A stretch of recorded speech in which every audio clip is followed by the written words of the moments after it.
तो पहली बात है इसमें झंडा रोग नहीं आता। झंडा रोग आता ही नहीं, बिल्कुल भी प्योराइट नहीं आती 1847 बिल्कुल नहीं आता। अच्छा। हाँ जी। अरे इसके लगाने के बाद इसके है ना पत्ते है ना जैसे ज्वार जैसे लगते हैं, खेत खूबसूरत लगता है इससे। हाँ जी। अच्छा। पीबी 1847 है, 1509 है, 1692 1401 है, उसमें किसी में भी बकानी रोग नहीं मिलेगा आपको। नमस्कार, स्वागत आप सभी का के हरियाणा पे। मैं हूं आपके साथ रमेश जाखड़ और इस वक्त मैं मौजूद हूं कुमथल गांव में। कुमथल गांव में आपको बता दूं कि सुभाष तरड़ एक किसान है जिसने स्टार एग्री सीड के 2 बीज जो है वो लगाए हुए थे धान के।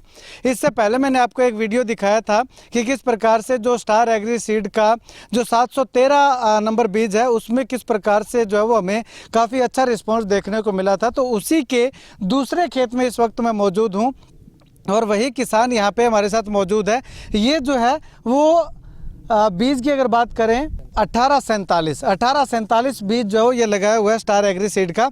अब आप कहेंगे कि 1847 तो और बहुत से आते हैं, लेकिन स्टार एग्री सीड ने अपने तरीके से जो है वो इस बीज को तैयार किया और इस बीज में खासियत क्या है वो तमाम जानकारी जो है वो हम जानेंगे किसान से। भाई साहब, ये बीज आपने लगाया था, किस रिकमेंडेशन पे लगाया था, क्यों लगाया था, किसने आपको बोला था, क्या बेनिफिट है? सबसे पहले सर आपको नमस्कार जी। ये बीज मैंने 1847 से इसलिए लगाया था कि पिछली बार इसके कुछ प्लांट देखे थे मैंने, तो बहुत बढ़िया लगा। तो अब इस बार मैंने इसका बीज लिया था 1847 का, ये स्टार एग्री सीड्स का। तो मुझे पूरी संतुष्टि इस बीज से। अरे एक पहली बात ये है जिसके अंदर जो बीज है उपचारित होकर आता है, बढ़िया जी, कोई दिक्कत नहीं है। ठीक है। तो पिछली बार जो आपने प्लांट देखे थे तो कितनी पैदावार उसकी मान के चल रहे हैं आप, कितनी हुई? लगभग वो 28-30 कुंटल केला निकल जाता है। अच्छा।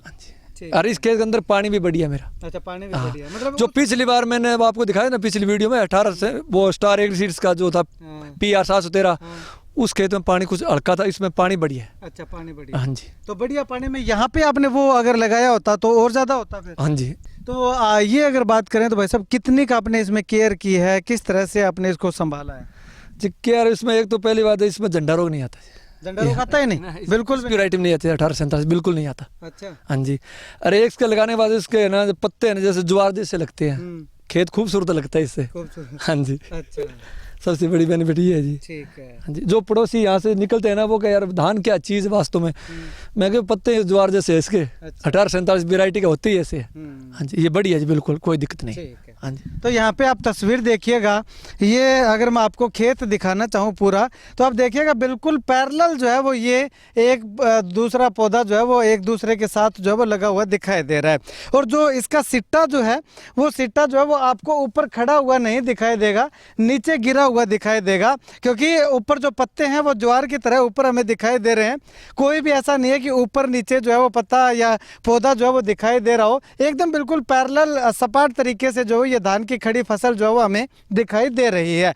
और इसके साथ अगर बात करें तो इसकी जो बाल है, बाली जो है वो उसमें भी जो है वो काफ़ी अच्छा वजन, ये देखिएगा, ये एक बाली है, एक बाली का देखिएगा आप कि किस प्रकार से इसकी लेंथ देखिएगा और इसमें दाने देखिएगा। दाने की अगर बात करूँ तो आपको मैं दिखाना चाहूँ तो थोड़ा जूम करके तो आप देखिएगा किसी भी तरह से कोई भी इसके अंदर दाग धब्बा जो है वो दिखाई नहीं दे रहा है, यानी कि बिल्कुल ये साफ और क्लियर क्वालिटी का धान जो है वो हमें अभी से देखने को मिल रहा है। स्टार एग्री सीड का जो भी सीड आता है, कोई भी चीज पैकिंग वाली आती है, उसके अंदर हम तो पहले बात है ट्रीट होके आता है जी।